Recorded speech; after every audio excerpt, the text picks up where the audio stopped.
Bakut dia Ada panggil. bakut, ada Oh, isteri dia istilah dia. istilahkan bakut. Kadang-kadang benda tahu lah benda tu trend kau. Dia kata kalau sorry lah, dia kata, dia jawab kepada saya, kalau buat bakut tu rasa relief ataupun rasa apa panggil, puas lah, maknanya hilang masalah. Ha, Salah satu dia coping. Saya pun tak tahu benda tu sebagai tu dia ke macam mana. betul.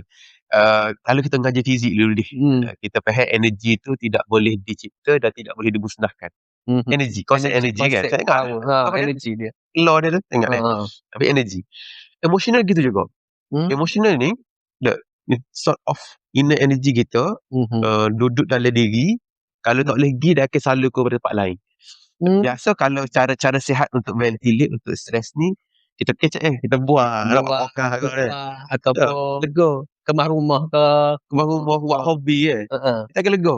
Tapi apabila dia keadaan duduk situasi di mana dia tahu nak kat mana, tahu nak ayat siapa. Orang sekeliling dia tu mungkin dia rasa terancam kalau dia sebut, contoh kan. Dia sebut, dia kena marah pula. So dia senyap. Apabila dia gerai sangat-sangat, dia tak nak pergi mana, dia buat physical pain. Kepada emotional pain tadi, duduk sepel lama tu tak, dia akan pergi kepada physical pain. After physical pain tu, dia akan release lah. Dan satu lagi, apabila kita buat kesakitan pada fizikal ni, ada satu hormon panggil endorphin. Endorphin ni biasanya tu big time kita exercise. Jogging Jogging ke apa ya, exercise. Ada endorphin tu natural painkiller kita lah. Apabila dia buat kesakitan kita, mungkin endorphin ni tubik dan menjadi satu kelegaan emosi untuk dia juga. That's fine. Coping. Tidaklah saya kata cadang kau untuk buat gitu untuk release stress. Ada option yang kita boleh pilih. Okay. So kita yang tengok kes macam tu pun, jumpa orang-orang yang buat gitu, jangan judge. Tak boleh judge isunya.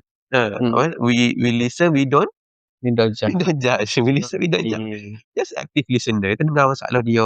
Dan sebenarnya kita cerita tadi, punca-punca stres tu adalah berbeza di antara orang. Mungkin awak ada RM5 tidak stres bagi awak kan. Dan mungkin RM5 bagi dia ni stres. Sebab dulu dia dapat 100 hari contoh. Dia hari-hari 100 ada kau 100 hari tak ada. Banyak kan ada gitu kan. 100 hari di sekolah, tiba-tiba mak ayah tak boleh RM5. RM5 stres ke main, dia golek. Boleh duit satu. Duduk di kawan ni pula, sore saya dia, cukup lah tu RM5 boleh. Dia lain pula. Setiap orang tu berbeza. Ini berkaitan dia sendiri atau environment dia lah. Maksudnya sebenarnya capacity tu lain kan tu. Maknanya capacity, saya tak nak banding saya pun terima macam tu juga. Saya kalau orang suruh elakkan bila kita saya pun pernah macam awak juga. Orang suruh elakkan sebab nak sebut benda tu, dia kata. Ni comel tu saya susung. Comel tu saya susung, hidup tu atas kapasiti kita. La yukallifullahu nafsan illa wus'aha. Jadi dalam kisah tadi ni, saya nak buka dulu tentang fisiologi badan kita ni. Contoh orang asli lah. Orang asli tak akan selipar kan. Tapak kaki dia jalan, seumur kakak tapak kaki dia kerah lembut. Cuba kita patut aja jalan tempat tu jalan dah. Sakit. Sebab kehidupan dia tu tidak dilatih untuk batu ada perkasan gitu. Orang asli tak apalah, sudah dilatih dan body dia sudah kuat. Tapak kaki dia kerah tu. Dia boleh jalan jijak main-main gitu ya. Supaya juga bagi psikologi psikiatri ni juga ni. Bagaimana dia dilatih kehidupan dia ni, terbiah kehidupan dia kan, daripada kecil sampai ke besar. Itu proses terbiah dia. Bila diproses dengan banyak ujian di kehidupan dia ni, kata apa, dia akan menghasilkan satu resilient atas diri dia lah. Atas dia, kemampuan dia untuk hadapi stres. Jadi kalau dia dilatih besar je gitu, okey, dia tak ada masalah lah dapat stres yang banyak. Tapi orang yang dah kata apa tidak latih gitu, tak fair lah. Kalau dapat ujian dan dia stres, dapat ujian yang sama dia stres, tak fair lah. Sebab Tuhan tidak dilatih, kehidupan dia tu tidak dilatih gitu. Jadi tak boleh nak sebut zaman aku okey je. Iyalah sebab mu dibesarkan gitu. Berbeza lah. Apabila kita faham cerita dia kan, kita dengar molek faham baru aku faham. Masalah kita ni banyak judge, tak usah listen dulu. Betul. Biasa kita kata kalau penyakit kecil manis, kadar tinggi dan sebagainya dia ubat. Sebenarnya kalau pergi klinik sekretari ni dia buat macam mana? Dia orang kata pergi karya otak lalu ke belah mana ke, ni benda yang jadi panggil persepsi lah awal kepada ialah keluarga dan sebagainya, takut karya otak dia lagu mana. Jadi betul ke benda tu ke macam mana sebenarnya, ke ada rawatan ubatan kalau belah mana? Biasa bila saya jumpa sakit lah, yang hari first tu saya nampak lah dia macam takut-takut. Biasa saya tanya dulu saya akan puji dia contoh, ini susah juga awak nak mari klinik saya ni. Saya ucap tahniah lah sebab awak ada keberanian nak mari. Boleh cerita ke apa-apa kesusahan yang awak hadapi sebenarnya nak mari sini ni? Itu sebelum cerita penyakit dia lah. Dia, nak welcoming dia tu, nak validate dia keberanian dia nak mari jumpa kita kan. Bila kita dia tanya dia ialah berapa masalah pemahaman ke apa orang dia gitu kan. Jadi antara benda dia takut kalau mari sini kan start ubat kan, takut ketagih ubat pula. Takut ketagih ubat. Yang kedua dia takut gatal dengan ubat. Gatal dengan ubat. Jadi yang ketiga itu mungkin current tu tak semua orang tahu. CT tu sangat teruk dalam critical lah, yang tu kita tak buat semua. Jadi dalam rawatan psikiatrik ni dia tidaklah masuk je klinik psikiatrik auto ubat lah. Tak. Dia tengok kepada severity clinical lah, tengok asal dia ni lagu mana, kalau perlu ubat baru kita start. Dia banyak lagi dari segi non-pharmacological tanpa ubat. Contoh counselling kan. Counselling, kita ada counsellor, kita ada psikologis. Itu antara supporting team kita lah dalam. Dia lain-lain lah lain-lain. Dia counsellor, psikologis, psikiatris, lain-lain. Saya terbayang kalau psikiatri ni boleh kawal pemikiran orang. Ya, tidak begitu. Tapi ramai orang faham begitu. Betul lah tu. Bila tidak masuk dalam bidang ni tak faham. Jadi penting jugalah dalam podcast ni pun kita kena cerita. Apa yang outcome yang akan dapat kalau dia rawatan psikiatri. Yang pertama dia akan expect boleh faham apa yang dia alami. Setengah orang ni, apa aku ni, aku tak faham. Apa aku stres ni, apa aku mudah marah ni, apa aku gini. Dia tidak faham apa yang berlaku tentang body diri sendiri. Bila kita beri kefahaman tentang emosi lagu ni, pemikiran dia lagu ni, dia akan lebih reda sedikit, tenang sedikit dengan apa yang sakit. Tak boleh ubat lagi tu. Dia boleh faham, patutlah saya rasa gini doktor. Bila kefahaman tu dia ada, dia akan mula tenang. Dia mula tenang, dia mula fikir, patutlah bereaksi begini, patutlah coping dia macam ni, kehidupan dia macam ni dulu. Dia mula faham tentang body dia, psikologi dia. Jadi dia lebih tenang lah, lebih lunak untuk dia bercerita lebih tentang penyakit dia ni. Yang kedua, bila dia faham tu, dia tahu option. Dia tahu option segi rawatan. Ada yang doktor ubat gini. Dia tahu option ubat yang boleh kita offer. Dan ubat-ubat ni pun dia tidaklah start ubat A dia auto sihat. Tidak.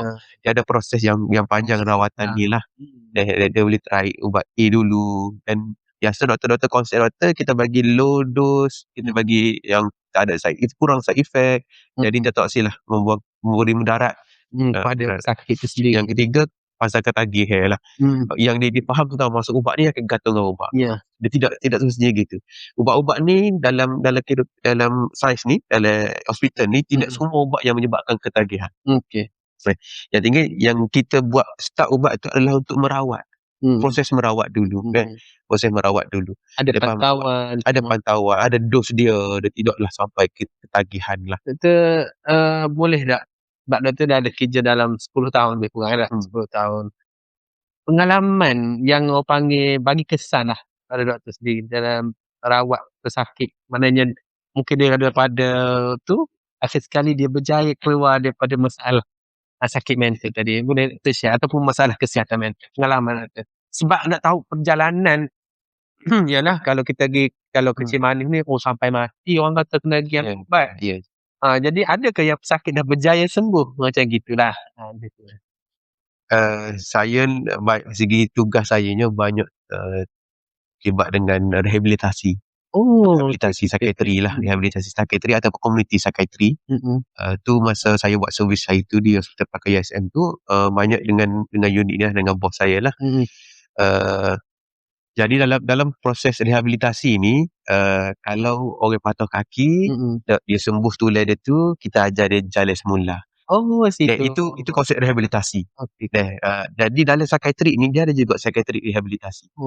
Rehabilitasi lagu mana dia sihat, dia stabil dah dengan penyakit dia.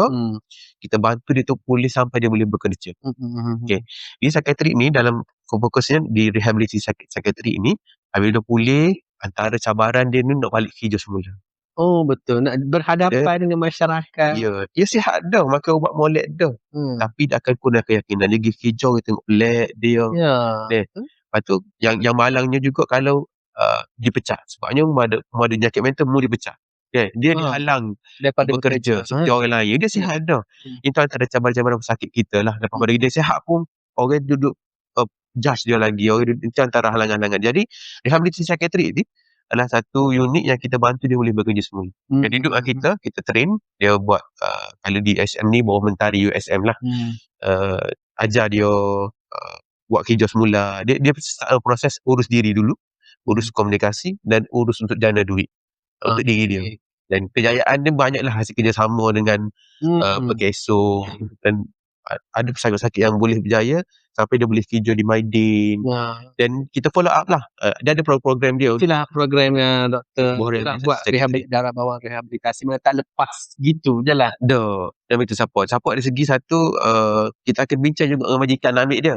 Kita bagi tolong bincang. Ya, tolong bincang. Tidaklah kabel, tidak. Kita nak supporting ni, contoh majikan ni ada nampak berubah sikit, kita akan terus support majikan. Dia bagi pengetahuan kepada majikan ni, nyakit dia gini-gini. Dan supaya benda tu kurangkan stigma dari segi majikan dan beri keyakinan kepada pesakit. Betul. Sekarang ni, ialah nak boleh ke sampai tahap tu. Doktor mention mentari bukan semua yang sedar macam mana nak pergi ke mana, ke first step tu. Dapat rawatan. First step dalam rawatan tu agak orang panggil, nak pergi mana mula-mula? Klinik kau, nak pergi rakyat apa komisi gila kau kan? Dia jadi yang tu yang jadi orang dapat rawatan tu bila dah simptom tu teruk dah 10 tahun. Saya rasa tu punca. Jadi ke mana arah tuju? Perlukah tunggu 4-5 jam? Bolehkah declare GP pulih ke macam mana ke? Baik, nak dapat rawatan ni. Kalau bantuan lah kita bantuan lagi. Bantuan untuk engage dengan psikiatrik ni lagu mana nanti dia. Dia banyak punca lah. Kalau di KKM dia boleh pergi semudah di klinik kesihatan. Kita pergi klinik kesihatan untuk minta buat saringan. Yang pertama, KKM juga ada jaringan mentari, unit mentari ni lah. Ya, sebab saya mentari ni dia ada di Terang ada, di Pasimah baru buka, di Tanah Merah pun dah ada. Hampir semua jajah ada. Dia attach dengan psychiatric services ni dah. Tapi USM ni dia luar daripada KKM. Tapi masih guna nama yang sama. Mentari at USM lah. Itu bawah USM. Konsep dia sama juga, one stop center untuk kita mari buat saringan. Dia buat saringan lah. Kalau di klinik pakar pun ada saringan walk-in. Di HRPZ pun ada walk-in, dia akan triage. Maknanya GED lah. Kecemasan lah tu macam mana tu? Dia boleh kalau saya tanya saya secara nak pergi ke mana? Nak pergi kecemasan kan nak pergi mana? Klinik kesihatan dulu lah biasanya. Biasa klinik kesihatan lah, saluran yang terbaik lah kita. Ataupun di Mentari.